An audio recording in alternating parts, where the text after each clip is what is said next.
knows sports. From 2005 to 2014, the Lima Central Catholic football team only missed the playoffs one time.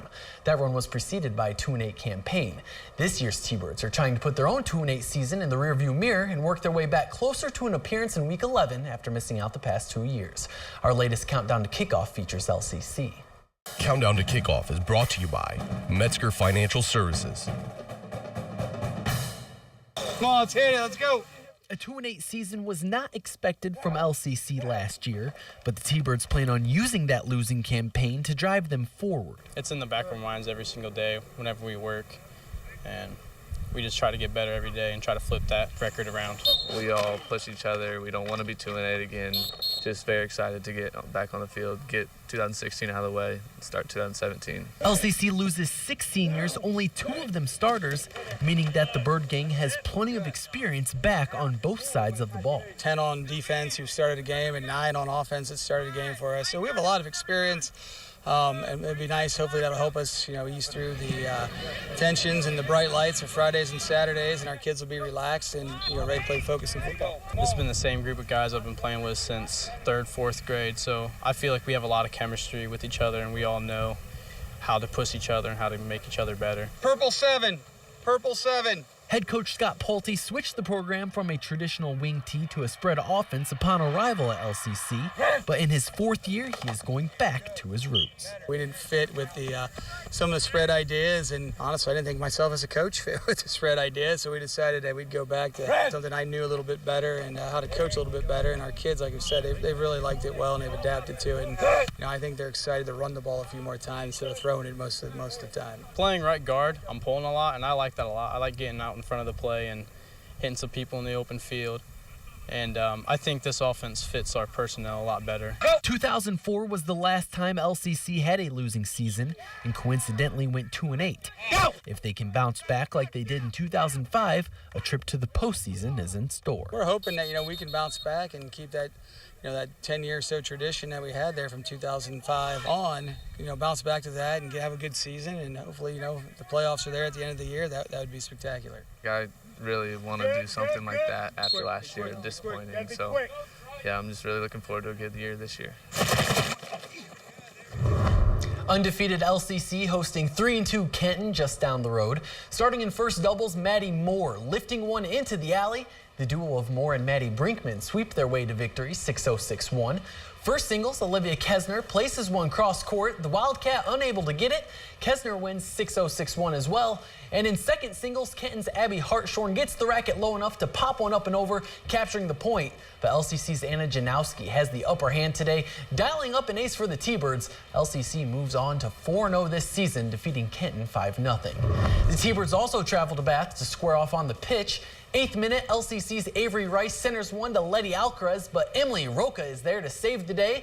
We are scoreless in the first half, but as we enter the second, Bath has a chance to change that. Chandler Clark making moves and popping one in. The freshman puts Bath ahead 1-0. And 4 minutes and 14 seconds later, Clark crossing in off the foot of Jaden Hale. It may look like a save, but they say it crossed the goal line. Bath goes on to win 6-0. Let's take a break here on Your News Now Sports, but when we come back, highlights from around the majors and an update on the Browns quarterback situation right after this quick timeout. Welcome back. The injury bug has bitten the Indians once again. Second baseman Jason Kipnis today returns to the disabled list with a strained right hamstring. It's the same injury that landed him on the DL for 22 games coming out of the All-Star break. Kipnis is hitting .228 with 11 home runs and 30 RBI in 79 games this season. The AL Central leaders from Cleveland continue their series against the AL East leaders of Boston. Bottom of the 8th with 2 in the wagon, Edwin Encarnacion puts the Indians on the board with his 29th of the year. The Indians trail 2-1. But that's all the Tribe can find tonight. Boston scores 4 runs in the top of the 9th. Red Sox win 6-1.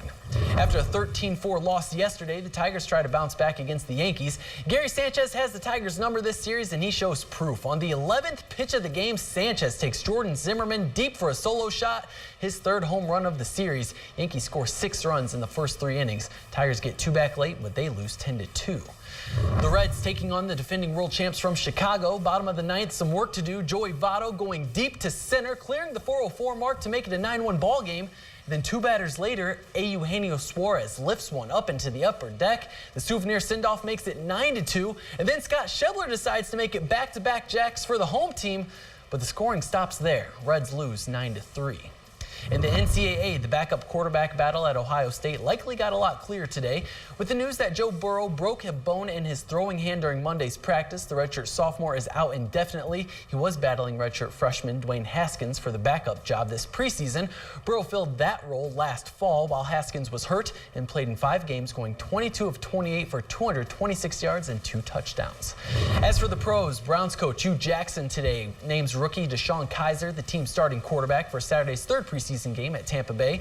Jackson adds that Kaiser is, quote, certainly positioning himself well to earn the starting job heading into the regular season, end quote. The Toledo native and Notre Dame grad has gone 19 of 31 for 258 yards in 2 preseason games, led the Browns to 3 of 4 touchdowns they've scored.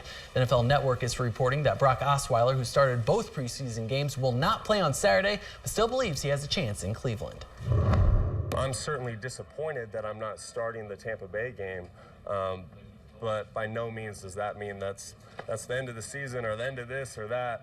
It's one football game right now. Until we have an official day 1 starter, I feel like I have a great opportunity here. Every time I step out there, I do feel that pressure. But as far as, whether it was last week going in second or this week going in first, I'm looking to gain the respect from the coaches and the players every time I'm out there. Quarterback battle shapes up. All right, thanks, John. We'll be back with stocks.